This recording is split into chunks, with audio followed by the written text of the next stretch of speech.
Hey everybody, welcome back to the Bedrock Urban Farm for another one in our virtual summer workshop series. It is August, and if you have grown anything in your life, you know that August is the time when so many things start getting ready to pick. So we wanted to do our workshop today because we've been getting some questions from folks on how you know when to harvest and how to harvest different crops. So we're just going to take you on a walk around the garden and show y'all what crops are ready and how to know when to pick them. So come on in to our uncovered hoop house over here, and we're going to start with one that if you watched the recipe on fried and baked green tomatoes last week, you already saw how to harvest green tomatoes, but I'm going to show you again in case you missed that one. So here are our tomato plants. Whenever you see a flower, see these little yellow flowers? Those are going to get pollinated, and that's actually what will grow into the tomato. Look at this little tomato, still has the flower parts hanging off the end of it, because that is actually the ovary of the flower growing into a fruit. That fruit has the seeds inside, so that's really the plant's way of reproducing, making babies, right? Seeds are plant babies. So these are tiny little green tomatoes starting, but if you want to harvest tomatoes for green tomatoes, usually the biggest, ripest plants are towards the bottom or the middle of the vines. And so just look for a big old green one. Green tomatoes are really just red tomatoes that haven't ripened yet. So if you're looking for a green tomato, you can plant some slicer tomatoes. Those are the big ones you can slice. Look for when they start to turn green. You don't want to wait too long. If you want them to be green tomatoes, they're going to start getting an orangey blush and then turn red, or whatever color your tomato is supposed to turn when it's ready. So harvest them when they're green if you want those green tomatoes. And to harvest, you simply pop it off the plant. It's that easy. And then, if you want the ripe tomatoes, I saw one in here somewhere. You gotta dig around in here sometimes to get to the ripe ones. You gotta look carefully. And here's one that is just starting to ripen. Oh, there's a couple in here. Tomato season! Woo! I'm so excited. We are just starting to have our first of our red tomatoes, and you can just pick them.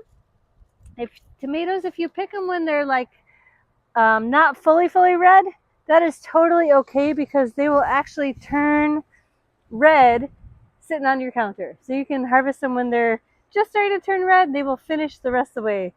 Especially as you get towards fall and we get closer to a frost. If you're worried that a frost is going to come and your tomatoes are going to be toast, pick all the ones that you have before the frost, and any that are on their way to ripeness will finish up on your counter. So green tomatoes, red tomatoes.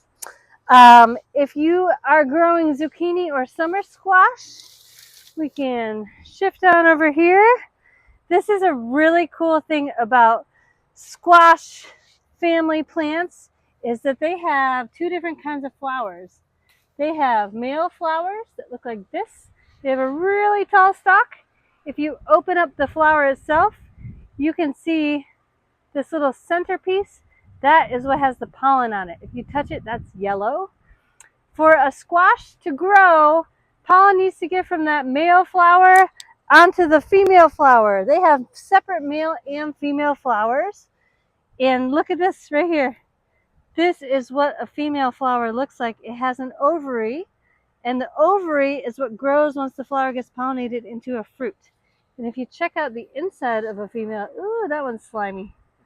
We'll find a better one, but it looks totally different on the inside of a female flower, and it does not have this long stalk. It has the very beginnings of a squash on the bottom of it. So just let your squash grow until they're about the size that they would be when you find them in the grocery store, and then take some pruners and snip them right on this stem. You don't want to just break them off, because if you have a big open spot in the top of your zucchini or your squash, it's just going to rot a lot faster. If you can harvest it with a little bit of the stem on, that's going to be the best. And if we keep on moving down the bed here, we have some of our collard greens. So we have two different types of heirloom collard greens in this bed. And if you check out the greens, you can see there are little tiny leaves in the middle. those will fill in and keep growing. So don't pick those little leaves. This one is too little, this one's too little. Think of about the size of a collard green leaf that you'd buy in the store. And when you find that one that big, it's going to be on the outside. You're just going to press down on the stem until it breaks cleanly off from where it connects to the main stem of the plant. So you can take those outside leaves off just like that and leave the little leaves in the middle to keep doing their thing. And collard greens and kale, they all get harvested the same way, and they will keep giving all season long. More and more greens the longer you let them sit, the longer you let them grow. All right, so those are some real common ones. We're gonna head on over to another spot, because another thing, if you have your own garden right now and you planted green beans, you are probably drowning in green beans right about now. Good problem to have. And a lot of the summer harvests, you can freeze it to use during the winter. So even if your green beans are way more than you can possibly stand, that's okay. That's a good problem to have. Share them with your friends, pickle them, freeze them. They're a great thing to hold on to for the off season. So come on over here and check this out. Green beans are the same. When you see a flower, that flower is going to get pollinated, and then it's going to grow. The ovary of that flower is going to grow into the bean. So check this out. Here are a bunch of beans in a bunch of different stages. So here's a flower. Here's a flower that just got pollinated. Look at that teeny little bean growing, and the little flower is starting to fall off because that flower's done its job. Here's one a little bigger, and here is what you're going for ultimately. So to pick a green bean, you don't want to just yank on the bean because it's going to pull your plant right out of the ground. So hold on to the plant with one hand, pull on the bean with the other hand. You can keep that plant in the ground and you can harvest your beans. Beans are tricky because they are like camouflage. They're almost the same color as the plant if you're growing green beans. So just, make sure that you look carefully because you might miss a few. Also, if you leave beans on the plant until they're brown and dry, open those up. Those are dry beans, the same kind you would buy in the store to soak and cook. Or you can save them and plant them because they're also the seeds for your next green bean crop. So that's beans. We have such an abundance here, y'all. We're going to check out what's next, which is okra. So this is an example of an okra that has been on the plant for too long. Look how big that is. Once they get this big, they start to get like woody. You will literally feel like you're chewing on a piece of wood if you try to eat that okra. But you can leave it on the plant until it's dry and then pick it, open it up. There's your seeds for next year's okra crop. Or another thing I've done with it is actually paint the okra pod and use it as an ornament on your Christmas tree or whatever you want. So this one is too big, but if you look right behind it, this is a type of okra that's a red variety. See this little okra? You want your okra to be about the size of your thumb to pick it. So that looks about right. And what you're going to do is just snip it right on that little stem. You're going to be careful not to cut the big stem because that will be the end of your okra plant. But just cut your okra. And okra is really one. Okra, green beans, tomatoes, these are all crops that you should be checking every day. Summer squash and zucchini too, because you blink and they will be 10 feet longer than they were the day before. So there's about what you're looking for okra. If y'all want to come on over here, we have so many things. We have turnips.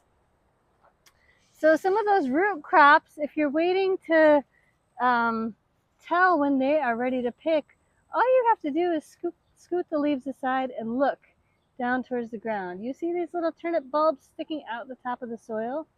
So carrots will pop a top out of the top of the soil like that. Beets will do that. Radishes will do that. Turnips will do that. So just wait till your turnip is about the size you would want to use it. And then it's as simple as just pulling it out of the ground. So this is a turnip. You can use the bottoms, you can use the tops, you can use both, whatever you fancy, but that's how to tell when it's ready to harvest. Look at the size of that root under the ground. So let's see. We're gonna take a peek over here at our tomatillos. Y'all are getting the full tour over here. So tomatillos are what you make salsa verde out of. If you've never grown one, they look like they have almost a paper lantern covering a green tomato is what it looks like. And what you're looking for to harvest is you're looking for the green tomato part of your tomatillo to be breaking out of its paper lantern. So let me see if I can find one for us that's ready.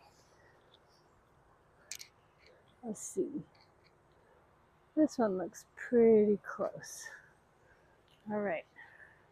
So you can see when it's starting to break through that paper lantern, and it's a nice green fruit under there. There's purple tomatillos too. That is when you pick it. All you have to do is literally pull it off the plant, and that's it. All right. I'm trying to think if there's any other things that we missed that are really common at this time of year. We have our roses growing here.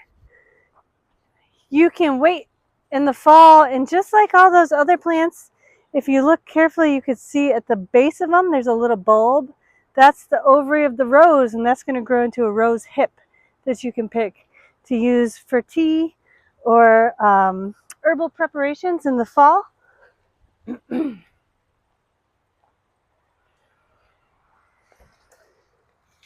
And over here we have peppers. So peppers are in the same plant family as tomatoes. So it's the same thing. Look for the flowers. That means peppers are on their way. And then if you just travel down the plant, usually the bigger ones are towards the bottom. If they just snap off really easily when you try to pick them, they are most likely ready. So we have a whole bunch of different varieties of peppers. This is just one of them. Pepper season has just started. So this is really an exciting time in the garden. Basil. See these little funny looking things at the top of the basil plant? Those are flowers.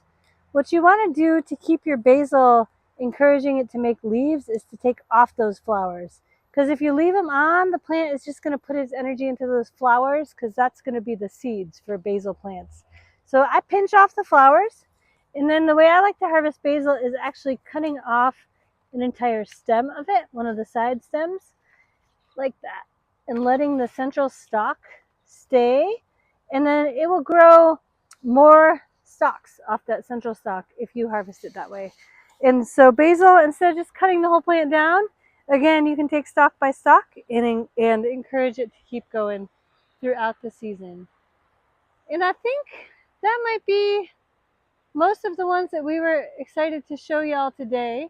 But I hope that your garden or your farm is booming as much as ours, and that y'all are enjoying the amazing abundance of August. It's hot out there too, so go out and harvest when it's early in the morning. Save yourself a little heat stroke, and I hope you all are enjoying the abundance of the season. We'll catch you next time.